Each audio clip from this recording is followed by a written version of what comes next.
Mais uma vez estamos juntos para o aprendizado dos livros de André Luiz e Chico Xavier. Estamos lendo Os Mensageiros. Hoje o capítulo 5. Ouvindo instruções. No grande salão, Aniceto esperava-nos acolhedor. Fileiras enormes de assistentes enchiam um espaço vastíssimo. Homens e mulheres, apresentando idades diversas, permaneciam recolhidos, a demonstrar, porém, expectativa e interesse.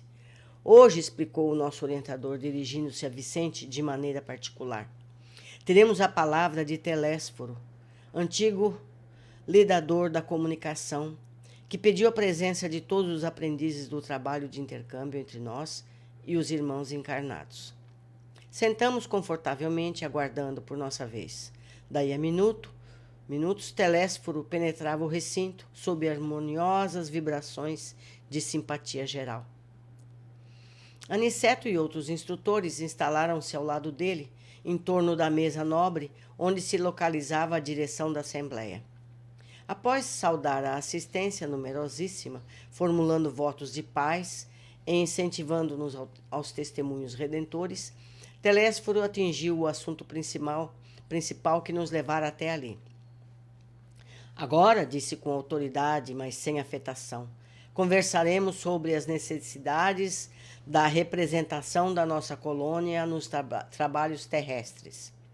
Aqui se encontram companheiros fracassados nas intenções mais nobres e irmãos outros desejosos de colaborar nas tarefas que condizem com as nossas responsabilidades atuais. Referimos-nos às laboriosas atividades da comunicação no plano carnal. Vemos nesta reunião grande parte dos cooperadores de nosso lar, que faliram nas missões da mediunidade e da doutrinação, bem como outros muitos colegas que se preparam para provas dessa natureza nos círculos da crosta. Nossa repartição vem promovendo grande movimento de auxílio aos irmãos encarnados e desencarnados, que se revelam incapazes de qualquer ação além da superfície terrestre. Nossa tarefa é enorme. Precisamos disseminar ensinamentos novos relativamente à preparação dos que habitam a nossa colônia, considerando os esforços e realizações do presente e do porvir. É indispensável socorrer os que enfrentam corajosos as profundas transformações do planeta.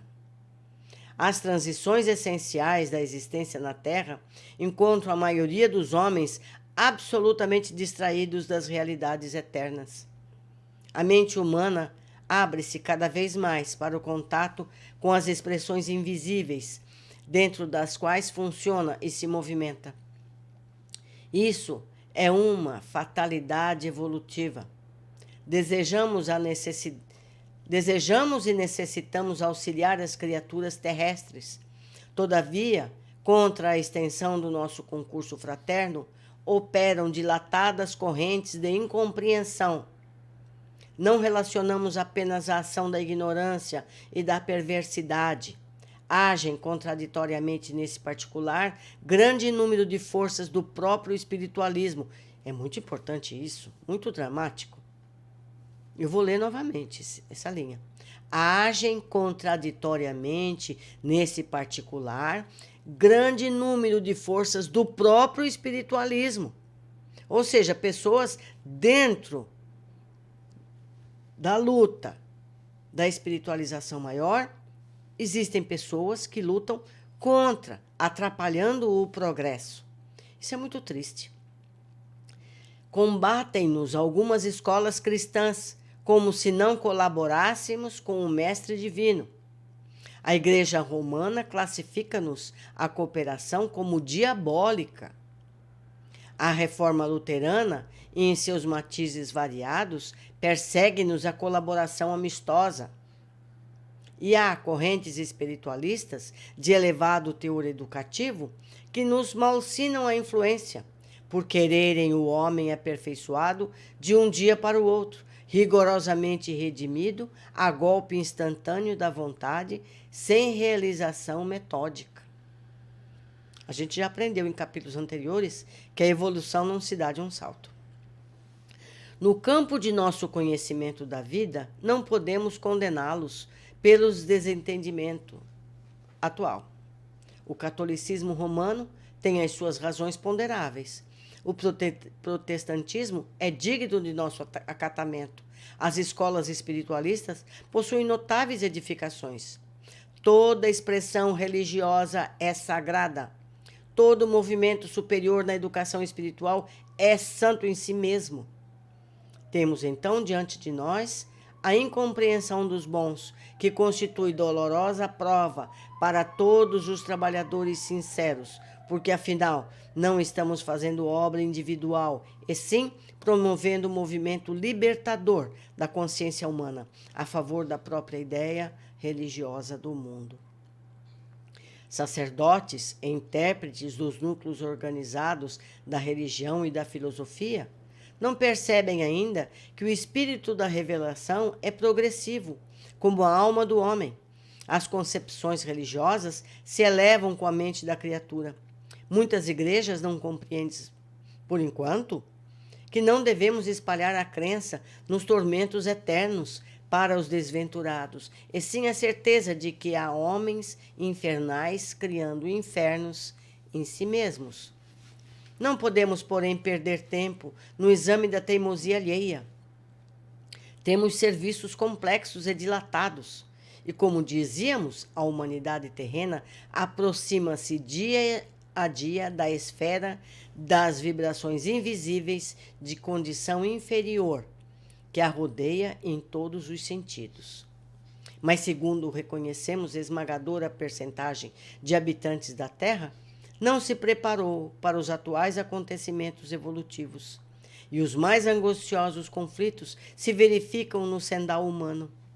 A ciência progride vertiginosamente no planeta e, no entanto, à medida que se suprimem sofrimentos do corpo, multiplicam-se aflições da alma. Os jornais do mundo estão cheios de notícias maravilhosas quanto ao progresso material. Segredos sublimes da natureza são surpreendidos nos domínios do mar, da terra e do ar. Mas a estatística dos crimes humanos é espantosa. Os assassínios da guerra apresentam requintes de perversidade muito além dos que foram conhecidos nas épocas anteriores. Os homicídios, os suicídios, as tragédias conjugais, os desastres do sentimento, as greves, os impulsos revolucionários da indisciplina, a sede da experimentação inferior, a inquietação sexual, as moléstias desconhecidas, a loucura invadem os lares humanos. Não existe um só país que a preparação espiritual bastante para o conforto físico. Entretanto, esse conforto tende a aumentar naturalmente. O homem dominará cada vez mais a paisagem exterior que lhe constitui moradia, embora não se conheça a si mesmo. Atendido, porém, o corpo revelará as necessidades da alma. E vemos agora a criatura terrestre assoberbada de problemas graves, não só pelas deficiências de si própria, senão também pela espontânea aproximação psíquica com a esfera vibratória de milhões de desencarnados, que se agarram à crosta planetária, sequiosos de renovar a existência, que menosprezam sem maior consideração aos desígnios do Eterno. A rigor, também nós compreendemos que os serviços da comunicação no mundo deveriam realizar-se apenas no plano da inspiração divina para os círculos terrenos, do superior para o inferior. Mas como agir diante de milhões de enfermos e criminosos nas zonas visíveis e invisíveis da experiência humana? Pelo simples culto externo, como pretende a Igreja de Roma? Pelo ato de fé, exclusivamente, como espera a Reforma Protestante? Por mera afirmação da vontade, conforme pontificam certas escolas espiritualistas? Não podemos, no entanto, circunscrever apreciações da visão unilateral do problema. Concordamos que a referência ao Pai, a fé e a vontade são expressões básicas da realização divina no homem, mas não podemos esquecer que o trabalho é necessidade fundamental de cada espírito. Que outros irmãos nossos perseverem, tão somente nas especulações teológicas. Encaremos, porém, o serviço do Senhor como se faz indispensável. A humanidade terrena, atualmente, é como um grande organismo coletivo, cujas células, que não as personalidades humanas, se envolvem ao desequilíbrio entre si, em processo mundial de reajustamento e redenção. Quantos cooperam conosco veem a extensão de cipoais em que se debate a mente humana. Criminosos agarram-se a criminosos, doentes associam-se a doentes. Precisamos oferecer no mundo os instrumentos adequados às retificações espiritualistas, habilitando nossos irmãos encarnados a um maior entendimento do Espírito do Cristo. Para consegui-lo, todavia, necessitamos de colaboradores fiéis, que não cogitem as condições, compensações e discussões, mas que se interessem pela sublimidade do sacrifício, da renunciação com o Senhor. E essa altura, Telésforo interrompeu a lição em curso e, fixando o olhar percussiente na assembleia, tornou em voz mais alta: quem não deseje servir, procure outros gêneros de tarefa. A comunicação não comporta perda de tempo, nem experimentação doentia, sem grave prejuízo dos cooperadores incautos. Noutros ministérios, a designação de trabalhadores define, com precisão, todos os que colaboram com o Divino Mestre. Aqui, porém, acima de trabalhadores, precisamos de servidores que atendam de boa vontade. Nesse instante, em vista de uma longa pausa, identifiquei a forte impressão dos ouvintes que se entreolhavam com inexprimível espanto. Olha, aqui foi firme. Eu tenho certeza que eu deixei muita coisa para trás sem comentar. Vocês deveriam puxar minha orelha, chamar a atenção para esses parágrafos tão importantes, porque essa lição é muito rica. São muitos os detalhes. Agora, vou lembrar que esse livro foi escrito na década de 40 do século passado. Nós, no nosso grupo no Brasil, tivemos oportunidade de encontrar irmãos católicos de altos níveis, pessoas de Madre Superiora, para dar um exemplo, um pastor protestante, que trabalhamos juntos, certo? Essa madre faz conferências, faz palestras no Centro Espírita. Isso até pouco tempo era impossível, certo? E eu cheguei a questioná-la se os padres, companheiros dela, sabiam dessa atividade dela. Ela disse: pouco me importa o que os padres acham, eu sigo o Papa. Um Papa anterior havia dito que todas as religiões cristãs deveriam se unir. E isso é o que ela está fazendo. Então, nós também deveremos fazer esse exemplo. Devemos também nos unir a irmãos de outros segmentos cristãos e procurarmos trabalhar juntos. Afinal, todos nós queremos a mesma coisa, não é verdade? Vamos ver as observações que eu fiz quando eu li esse capítulo para preparar isso aqui. Entendemos aqui a misericórdia de Deus, que não está em tirar das criaturas as dificuldades do dia a dia, mas dando a oportunidade de aprender com novas possibilidades de regenerarem-se em seus erros anteriores. Não é? Nós estamos em constante evolução. A gente tem que entender isso. A gente não deve sentir culpa pelos erros que a gente comete. Porque culpa não resolve nada. Sentir culpa só afeta ao indivíduo. A gente tem que, primeiro, não errar mais. Segundo, fazer o possível para corrigir o erro passado. Se a gente ofendeu alguém, vamos lá, pede desculpa. Se a gente fez um erro mais grave, também recompensa a pessoa que foi afetada por esse nosso mal agir. Não é? Não é fácil. Todos sabemos que não é fácil. Se fosse fácil, vocês já sabem, né? 2. Nos ensina também que toda religião é sagrada. Não devemos nos opor às demais pelo fato de não nos aceitarem ou por nos condenarem. É preciso que haja diversidade para que todas as pessoas tenham acesso à espiritualidade segundo as suas capacidades individuais. Isso aqui é outro comentário que eu costumo fazer. A religião é um alimento para a alma. E como é que a gente encara os alimentos? Tem gente que não gosta de feijão. Eu, por exemplo, não como carne. E como é que fica? É preciso que haja alimento espiritual para todas as preferências. Há pessoas que gostam dos rituais desta ou daquela religião. O espiritismo não tem ritual. Então, não satisfaz as pessoas que gostam de ritual. A gente tem que entender isso e aceitar. Cada um tem que se alimentar com aquilo que é capaz de digerir. Certo? Respeito é bom. Seguindo, as condições mentais e espirituais de cada um é que as coloca nos infernos e paraísos pessoais.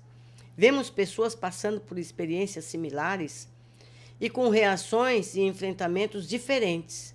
Para umas é uma oportunidade de aprender, para outras é um tormento sem fim. É muito comum isso, mesmo em nós. A gente observa. A gente está passando por um padecimento qualquer.